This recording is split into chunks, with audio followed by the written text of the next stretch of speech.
Mon fils m'a levé la main dans ma propre cuisine et je n'ai pas dit un mot. Mais le lendemain matin, quand il est descendu en pensant que son irrespect était resté impuni, il s'est figé de terreur en voyant qui était assis à ma table. J'étais en bout de table, lissant la nappe de dentelle.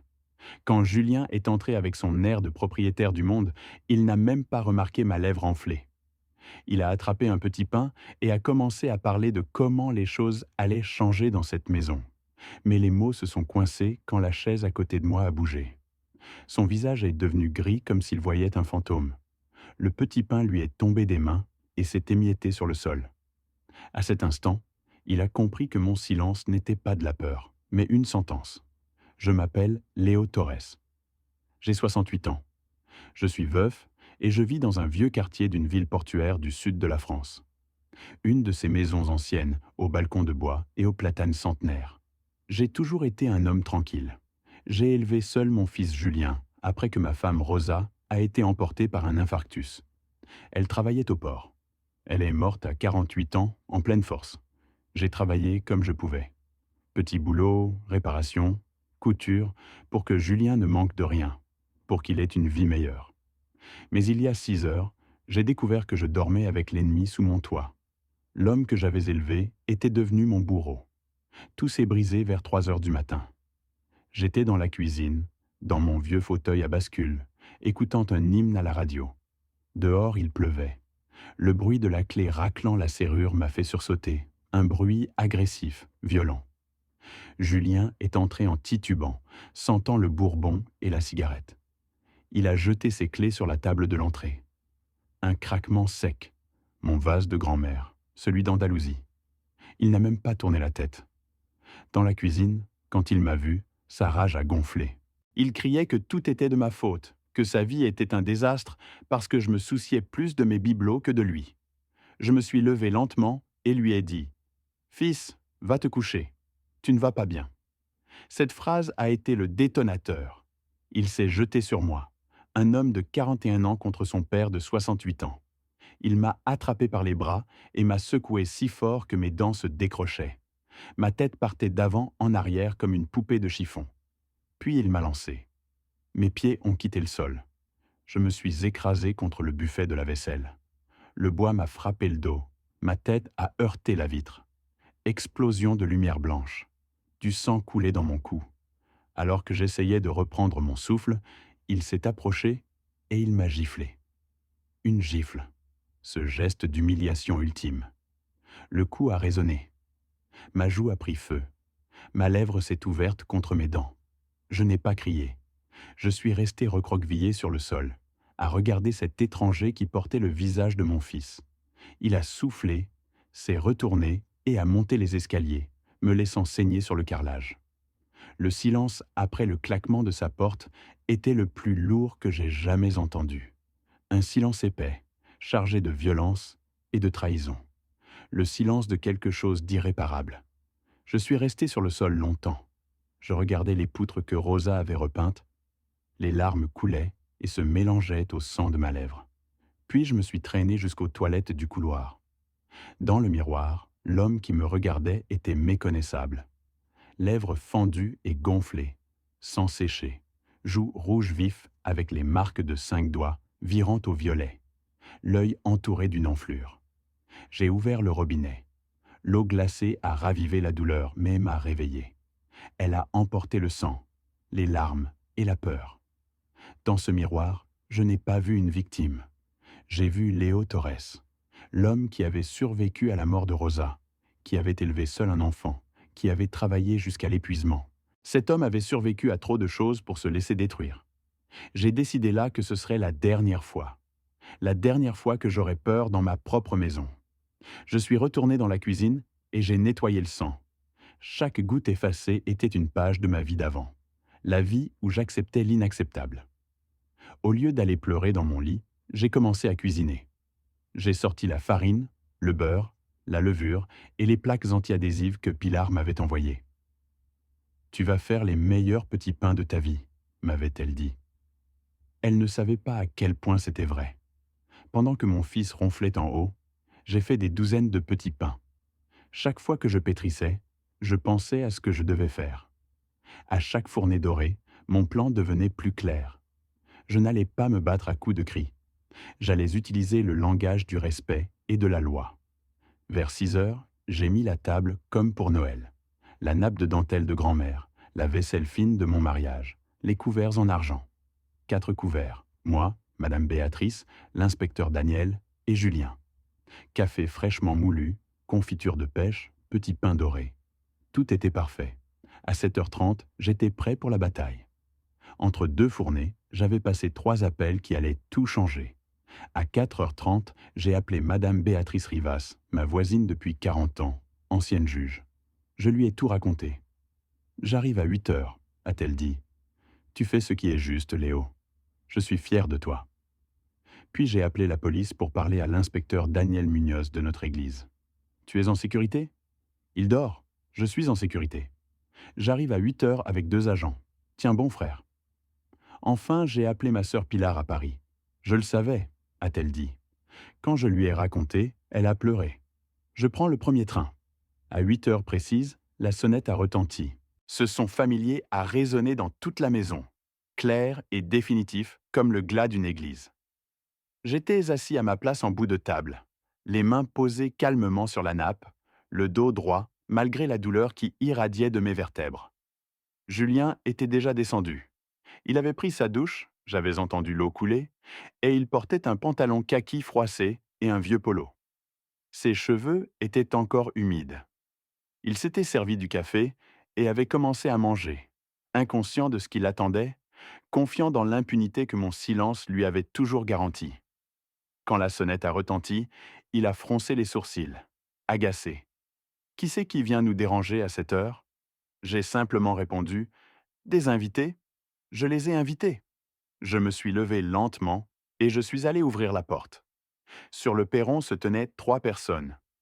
Madame Béatrice, impeccable dans son tailleur de lin couleur pêche, un collier de perles autour du cou, ses cheveux blancs coiffés en chignon impeccable. Son visage était sérieux, grave, celui d'une juge qui s'apprête à présider une audience importante. À côté d'elle, l'inspecteur Daniel Munoz en uniforme complet, la casquette à la main. Grand, l'air sévère, le visage fermé. Et derrière eux, 2 jeunes agents en uniforme, le regard professionnel et neutre. La loi incarnée sur mon perron. « Bonjour Léo » a dit Madame Béatrice en regardant mon visage blessé. Son regard s'est attardé sur ma lèvre fendue, sur le bleu autour de mon œil. J'ai vu une lueur de colère traverser ses yeux, mais elle s'est contrôlée immédiatement. « Bonjour Béatrice, inspecteur. Entrez, le café est servi. » Ils sont entrés dans la maison en silence. Leurs pas résonnaient sur le parquet du couloir. Quand nous sommes arrivés dans la salle à manger, Julien s'est levé brusquement, agacé par ce qu'il pensait être une intrusion. Mais quand il a vu qui entrait, quand il a vu l'uniforme de l'inspecteur, quand il a vu le regard de Madame Béatrice, son visage s'est décomposé. L'arrogance s'est évaporée comme de l'eau sur une plaque chaude. Il est passé de l'agacement à la confusion, puis de la confusion à une panique totale. Ses yeux allaient de moi à eux, d'eux à moi, cherchant une explication, cherchant une sortie. Le petit pain qu'il tenait dans sa main tremblante lui est tombé des doigts et s'est brisé sur le sol en 1000 miettes. Ce petit bruit, ce froissement pathétique de la pâte qui s'écrase, a marqué la fin de son règne de terreur dans cette maison. Madame Béatrice n'a pas pris la chaise que j'avais préparée pour elle à ma droite. Non. Avec une autorité tranquille qui n'appartenait qu'à elle, elle a marché jusqu'au bout de la table, vers la chaise qui faisait face à la mienne. La place d'honneur. La place du chef de famille. Elle a tiré la chaise avec un mouvement élégant. Le bois a crissé sur le carrelage. Elle s'est assise, a ajusté sa veste, a posé son sac à main à côté d'elle et seulement après, elle a regardé Julien. Ce n'était pas un regard de colère. C'était pire. C'était le regard d'une juge qui a déjà vu tous les dossiers et qui a déjà pris sa décision. « Julien » a-t-elle commencé d'une voix calme, mais qui remplissait toute la pièce. « Je me souviens de toi quand tu étais enfant. Tu venais courir jusqu'à ma grille avec un pissenlit dans la main. Tante Béatrice, une fleur pour vous, tu disais. Tu étais si polie, si gentille. » Elle a marqué une pause, a pris sa tasse de café et en a bu une gorgée. Je me souviens de toi portant mes sacs du marché, même s'ils pesaient plus lourds que toi. Laissez-moi faire, tante Béatrice. Ne vous fatiguez pas, tu disais toujours. Ta mère était si fière de toi. Ton père aussi. Chaque mot était comme un coup de marteau sur un clou. La description de l'homme qu'il aurait dû être, comparé à ce qu'il était devenu. Où est cet homme, Julien?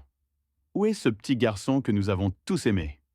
Julien a ouvert la bouche pour répondre. Tante Béatrice, je... C'est juste un malentendu familial. Papa et moi, nous nous sommes disputés, mais... Elle l'a coupé d'un geste de la main. Un malentendu familial? Regarde le visage de ton père, Julien. Regarde-le bien.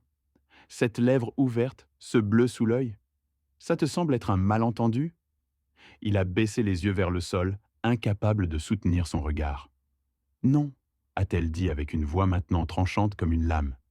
Cela a un nom très précis, et nous savons tous les deux quel est ce nom. C'était le signal pour l'inspecteur Daniel. Il s'est avancé, a sorti un petit carnet de sa poche et l'a ouvert. Son visage était professionnel, dur. Il n'y avait plus rien du frère Daniel de l'église.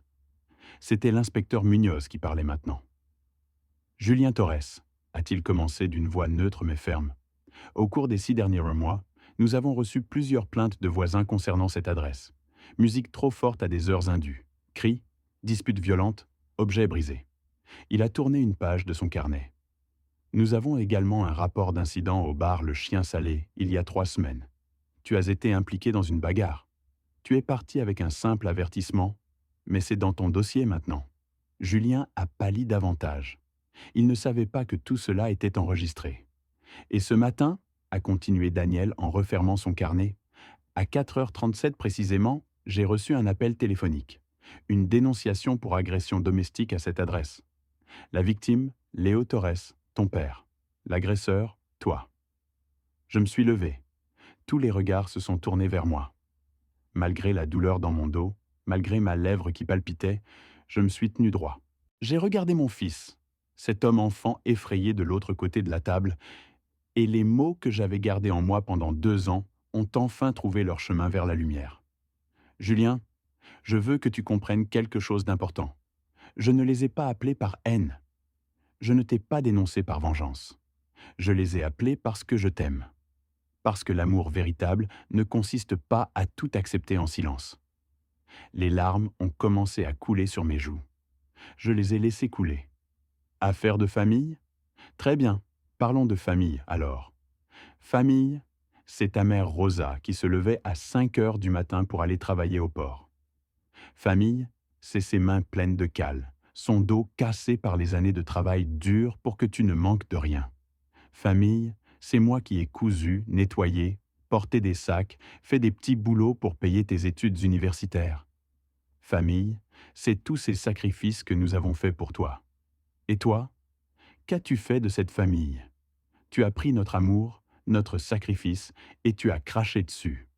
Tu as transformé ta frustration, ton échec, ton incapacité à affronter la vie en arme. Et tu as pointé cette arme sur moi. Ma voix s'est brisée, mais j'ai continué. Nuit après nuit, Julien, je priais. Mais mes prières ont changé.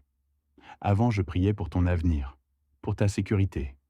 Maintenant, je prie pour que tu rentres et que tu ailles directement te coucher. Je prie pour que tu ne me parles pas. Je prie pour être invisible dans ma propre maison. Tu as transformé mon foyer en prison. Julien a commencé à pleurer. Papa, je ne voulais pas te faire mal. J'ai trop bu. J'ai perdu la tête. Ça ne se reproduira plus. Je te le jure par Dieu. Je te le jure. Non, ai-je dit fermement. N'invoque pas le nom de Dieu dans cette maison. Pas aujourd'hui. Combien de fois t'ai-je entendu dire « ça ne se reproduira plus » ? Combien de matins de gueule de bois où tu pleurais et demandais pardon. Et moi, comme un imbécile, je te pardonnais. Je nettoyais tes dégâts. Je mentais aux voisins. Je cachais mes larmes. Je me suis penché sur la table. Et tu sais ce que mon pardon t'a donné? La permission. Mon silence et mon pardon t'ont dit qu'il était acceptable de crier, de casser, d'humilier. Et hier soir, ils t'ont dit qu'il était acceptable de me frapper. L'inspecteur Daniel a fait un signe de tête aux 2 jeunes agents. Ils se sont avancés avec un synchronisme parfait professionnel, implacable. Julien Torres, a dit Daniel d'une voix officielle, lève-toi s'il te plaît et mets tes mains derrière ton dos. Le visage de Julien s'est décomposé complètement. Non, non, tu ne peux pas être sérieux. Daniel, s'il te plaît, tu me connais depuis que je suis enfant. Tu vas vraiment m'arrêter dans ma maison devant mon père? C'est précisément à cause de ton père que je t'arrête, a répondu Daniel sans ciller. Et parce que la loi m'y oblige, ne rend pas les choses plus difficiles. Julien a repoussé sa chaise violemment. Non, ne me touchez pas, c'est absurde. C'est une affaire de famille. Papa, dis-leur. Dis-leur que tu ne veux pas porter plainte. Tous les regards se sont tournés vers moi. C'était le moment de vérité. La dernière porte de sortie. Par un instant, mon cœur de père a vacillé. Voir mon fils ainsi, acculé, désespéré, me faisait plus mal que tous les coups qu'il m'avait donnés. Mais j'ai regardé mes mains tremblantes. J'ai touché ma lèvre fendue. J'ai pensé à toutes ces nuits de peur. Et j'ai trouvé ma réponse. J'ai déjà dit tout ce que j'avais à dire, Julien. Je ne mentirai plus jamais pour toi. Ces mots ont été la signature au bas de la sentence. Son visage s'est effondré. La colère a laissé place à un désespoir total. Les agents l'ont pris par les bras avec professionnalisme et fermeté. « S'il te plaît » a-t-il murmuré. « Papa, ne fais pas ça. » Le claquement métallique des menottes résonnant dans le silence de la salle à manger. Ce son sec, définitif, était le son de ma liberté retrouvée et de son effondrement à lui. Daniel lui a lu ses droits d'une voix monotone et professionnelle. Le droit à un avocat. Le droit de garder le silence. Pendant qu'il l'emmenait hors de la salle à manger, il est passé juste à côté de moi. Il s'est arrêté et a levé la tête pour me regarder. Son visage était mouillé de larmes. J'ai pensé qu'il allait demander pardon. Mais non. « Tu vas le regretter, papa », a-t-il dit avec un filet de voix empoisonné. « Tu vas rester seul dans cette vieille maison avec tes bibelots et tes souvenirs, et tu vas le regretter amèrement. » C'était sa dernière tentative pour me faire peur. Mais la peur en moi était morte cette nuit-là, dans cette cuisine, quand j'avais décidé que ça suffirait. Je l'ai regardé sans ciller. Peut-être qu'un jour, j'aurai du chagrin que nous en soyons arrivés là. Peut-être que je regretterai que notre relation se soit brisée ainsi. Mais jamais, tu m'entends, jamais je ne regretterai d'avoir choisi ma propre vie aujourd'hui. L'inspecteur a tiré doucement sur son bras, et ils ont continué vers la sortie. J'ai écouté leurs pas traverser le couloir, descendre les marches du perron. J'ai entendu les voisins ouvrir leurs fenêtres, les murmures étouffés. J'ai entendu la portière de la voiture de police claquer. Puis le moteur qui démarrait et s'éloignait progressivement. Et puis, le silence. Un silence différent. Pas le silence lourd et menaçant de cette nuit terrible. Un silence léger, douloureux, oui. Triste, certainement, mais propre. Le silence d'une maison sans peur. Le silence de la liberté. Je suis resté debout dans l'entrée de la salle à manger pendant un long moment. Je ne sais pas combien de temps exactement. Le temps n'avait plus vraiment d'importance. L'adrénaline qui m'avait tenu éveillé toute la nuit, qui m'avait donné la force de faire face à mon fils, commençait à se retirer de mon corps comme une marée qui descend. Mes jambes se sont mises à trembler. Mes genoux ont commencé à se plier. Avant que je ne m'effondre complètement sur le sol, j'ai senti une main ferme mais douce sur mon bras. C'était Madame Béatrice. Un des jeunes agents a rapidement apporté une chaise. « C'est fini, Léo » a-t-elle dit doucement, pour la première fois de la matinée, avec une voix qui n'était plus celle d'une juge, mais celle d'une amie. « C'est terminé. Tu peux respirer maintenant. » Et c'est à ce moment-là, assis dans ma propre salle à manger, qui sentait encore le café et les petits pains frais, avec ma meilleure amie à mes côtés, que je me suis permis de m'effondrer. Je me suis couvert le visage avec mes mains tremblantes et j'ai pleuré. J'ai pleuré pour la perte de mon fils, pour la honte qui allait suivre, pour la douleur physique et émotionnelle. J'ai pleuré pour le petit garçon qu'il avait été et pour l'homme qu'il n'était jamais devenu. J'ai pleuré pour la solitude que je savais qui m'attendait. Et j'ai pleuré aussi, étrangement, paradoxalement, de soulagement. Le soulagement terrifiant d'être enfin libre. 1 an a passé depuis ce matin terrible et libérateur. 365 jours pendant lesquels j'ai dû apprendre à vivre à nouveau. à marcher sans peur dans ma propre maison, à dormir sans sursauter au moindre bruit, à me reconstruire pierre par pierre. Les premiers jours ont été les plus difficiles. La maison me semblait immense, vide, pleine d'échos. Chaque craquement du parquet me faisait lever la tête, attendant inconsciemment d'entendre ses pas. Le silence que j'avais tant désiré me pesait maintenant comme une couverture trop lourde. Madame Béatrice et ma sœur Pilar sont devenues ma petite armée de sauvetage. Béatrice venait tous les matins prendre le café avec moi. Elle ne me laissait pas m'enfoncer dans la solitude. Pilar, qui a pris un congé sans solde de son travail à Paris, est restée avec moi pendant 3 semaines. Elle a recollé les morceaux du vase de grand-mère. Mais tu sais, m'a-t-elle dit en plaçant le dernier fragment, certaines choses, quand elles se brisent, ne redeviennent jamais tout à fait pareilles. Elle ne parlait pas seulement du vase, elle parlait de nous, de moi, de Julien, de notre famille brisée. J'ai commencé une thérapie avec la docteure Simone Duhart, une psychologue recommandée par le pasteur Miguel. Au début, je ne pouvais même pas parler. La honte me paralysait. Comment avouer qu'on a été battu par son propre fils? Comment dire à voix haute qu'on a eu peur dans sa propre maison? Mais semaine après semaine, mot après mot, j'ai commencé à guérir. Pas complètement. On ne guérit jamais complètement de certaines blessures, mais suffisamment pour recommencer à vivre. Julien a passé 3 semaines en détention provisoire en attendant son procès.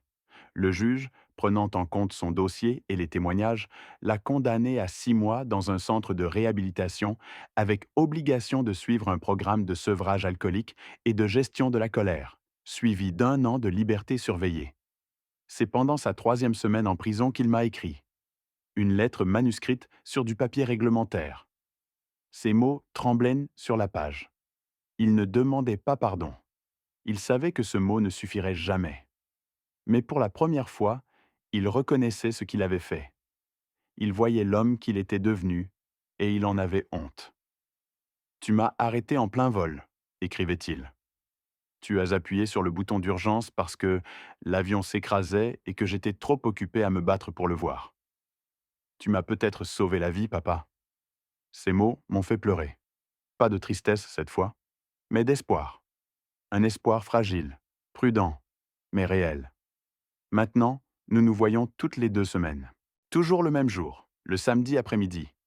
Toujours au même endroit, le café de la place, à mi-chemin entre sa nouvelle vie et la mienne. Toujours à la même table, celle près de la fenêtre qui donne sur la fontaine. Il commande toujours un café noir, sans sucre. Je bois mon café amer maintenant, m'a-t-il dit la première fois. Ça me rappelle que la vie n'est pas toujours douce et que c'est normal. Moi, je prends un thé au citron. Et nous partageons une part de tarte aux pommes. Toujours la même. C'est notre rituel. Nous parlons de choses simples.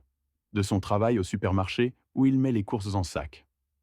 Ce n'est pas glamour, dit-il, mais c'est honnête. De mon jardin où j'ai planté de nouvelles roses cette année. Du temps qu'il fait. Des saisons qui passent. Du passé, nous parlons peu. C'est trop douloureux encore. Mais de l'avenir, nous osons parfois rêver. Prudemment. Un mot à la fois. Notre relation n'est pas celle d'avant. Elle ne le sera jamais. L'intimité aveugle de père et fils, cette confiance absolue, est partie. Peut-être pour toujours. À sa place a grandi quelque chose de nouveau, de différent. Un respect prudent. Un amour avec des frontières claires. Une tendresse qui sait dire non. C'est une relation plus triste peut-être. Plus fragile. Plus consciente de sa propre fragilité. Mais elle est sûre. Et aujourd'hui, pour moi, la sécurité vaut plus que tout le reste. Maintenant, alors que j'écris ces lignes, assis sur mon perron par une belle après-midi d'automne, sentant la brise fraîche qui vient du port, je ressens enfin quelque chose que je n'avais pas ressenti depuis des années. La paix. La maison est calme. Mais ce n'est plus le silence tendu d'autrefois, celui chargé de menaces non dites. C'est un bon silence. Un silence choisi. Mon silence. Mon fils est vivant. Il est sobre depuis 11 mois maintenant. Il va à ses réunions des alcooliques anonymes 3 fois par semaine. Il continue sa thérapie. Il travaille. Il reconstruit sa vie, brique par brique. À 42 ans, il commence enfin à devenir l'homme qu'il aurait dû être à 20 ans. Il a fallu un acte terrible pour en arriver là.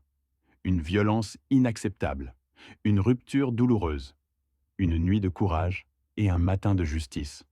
Mais nous y sommes arrivés. Nous avons survécu. Lui à sa chute, moi à ses coups. J'ai appris une vérité fondamentale cette nuit-là, dans ma cuisine ensanglantée. L'amour d'un père ne consiste pas à tout accepter en silence. L'amour véritable consiste parfois à tracer une ligne claire dans le sable et à dire, même si ça fait mal, même si ça brise quelque chose, je t'aime, mais je m'aime aussi. Et par ici, tu ne passes pas. J'ai aussi appris que la famille n'est pas seulement celle du sang, c'est celle qui se tient à vos côtés quand tout s'effondre. Madame Béatrice, qui est venue à 8 heures du matin être mon juge et ma force. Pilar, qui a traversé la France pour ramasser les morceaux avec moi. L'inspecteur Daniel, qui a fait son devoir même si c'était douloureux. Ces gens-là sont ma vraie famille. Celle qui ne frappe pas, celle qui ne détruit pas, celle qui construit. Le vieux vase de grand-mère est toujours sur la commode de l'entrée. On voit les lignes de colle dorées où Pilar l'a recollé. Il n'est plus parfait, mais il tient debout, comme moi. Merci d'avoir écouté mon histoire. Si elle t'a touché, laisse un like, écris en commentaire ce qui t'a le plus parlé et abonne-toi à la chaîne. Beaucoup d'autres histoires arrivent. Ce n'est pas la fin de la mienne, c'est seulement le début de quelque chose de meilleur.